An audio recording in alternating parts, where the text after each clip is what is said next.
Hi, this is Jena Ball. I'm sitting here with Beverly Ladd, a second grade teacher at Pine Valley Elementary, and her principal, Rebecca Opgrand, where I just finished doing a global launch of the Not Perfect Hat Club. And it's as much their fault as it is mine. And so I thought that I would get together with them and let them talk about how they found out about this amazing project and how they made it their own and what happened today, because it turned out to be just amazing. Well, once again, Ms. Ladd came in with one of her big ideas. Yeah. And she told me about you. She told me about the book and about making hats as projects in the class, and no two would be alike, and about the overall theme of the book, and that no one is really perfect, and we're all striving to do the best we can do in our own way with our own strengths, and then deal with the other things accordingly. And it just seemed like the perfect book and the perfect scenario for us to Skype and to be connected to other people and help children learn about empathy and caring and about our individual needs. And then I've learned to go along with her own things. So when we Skyped with you to talk to you about it that day, it just totally opened up a whole new world for me to even think about what we could do at the school with this. And I'm looking forward to maybe having a club and carrying on lots of other activities, and let this huge event today be really a kickoff for all the things we can do and the things that will happen from the book. Yeah. So let's talk about the project that you and I have planned that Ms. Opgrand has been kind enough to allow us to instigate. So what is global blogging? Global blogging is just giving every kid a voice. Even the quietest child that never says anything in your class, they have a voice. They have a story to write, and it just gives them a global audience to share it with. And so other students are reading and commenting and on their stories. And I think the reason I love it is because those kids that never say anything in class or are really shy, they love getting comments from kids in New Zealand and Australia, and then being able to Skype with them and to make that personal connection with them. They just love that they are authors. They become authors once they hit that publish button on their blog, and it just they're just the automatic authors, and they love it. Yeah, and it empowers them. That's part of why I got so excited about working with you, was that there was an opportunity to we've been talking a lot about taking down walls. Yes. And because we get so insulated in our schools, if we take down the walls and can reach out globally.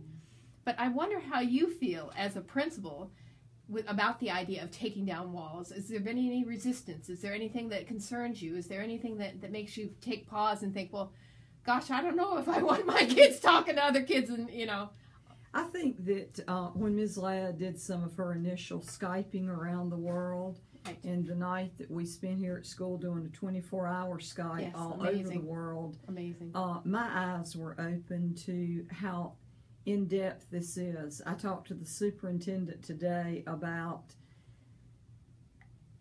just this is bigger than all of us, because the children see other children and look into their eyes, and they develop a relationship immediately.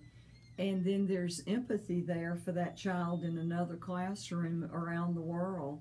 And it was amazing to me with your 24-hour Skype to see the children that do not have a classroom with walls, who have classrooms outside. And it's just, we can tell them that all day and show them a picture all day, but until you can put another person with it. And all of the children can Skype and can enjoy it, whether they're special needs, whether they're the gifted one in the class, or the writer, or the mathematician, or the shy one.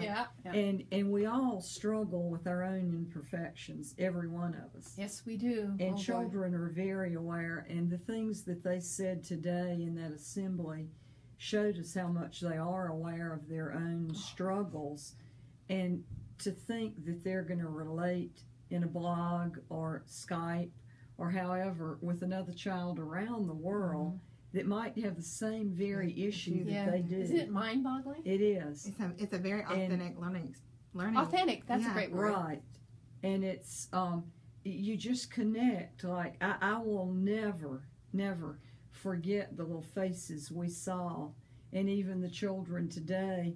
And there's just something exhilarating about when they clap for what our children say or do here, and then at the end when they say thank you and everybody waves to the camera, and it's just like they're right there. You feel like you could touch them and hug them.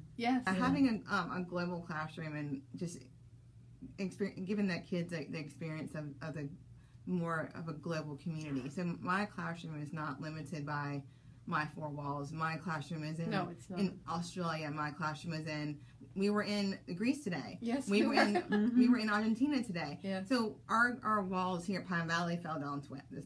Today it was one. So what's next? She hasn't been to me with it yet, but I'm sure it's coming. April 14th and 15th. But the blogging challenge is definitely. Okay, so tell us what that is. It's called the Global Blogging, not Perfect Hat Club Blogging Challenge. And so what that is we'll be blogging about your book. Yes. And so we'll be reading a couple of chapters each week, kids all over the world. And then they'll get to blog about topics and discuss the book. And it'll be a great way to interact with all those kids. Yeah. I can hardly wait. I know, it's going to be fun. And I can see our media specialist taking this book and helping children, remind them to let parents read chapters to them at night for the little tiny ones. And I've already heard that some of our K through 2 students, or K and 1 students, the parents are reading this to them at night. A chapter a night. It makes me so happy. And I'm excited that our media specialist is interested in moving forward with some lessons. Yeah. And we've already networked with our social worker and guidance counselor to start bringing this book into some of their discussions as a way to expand the children's feeling of safety and security to talk and to work on their problems and I have to tell you, that makes me so happy. It's already happening. Yeah. Well, thank you so much for talking to me about all of this. this. It has been a pleasure to have you here. Well, to be continued, because I'll be back. And we have some reading to do with all of these other books too. All right. Thank you so much. Thank you.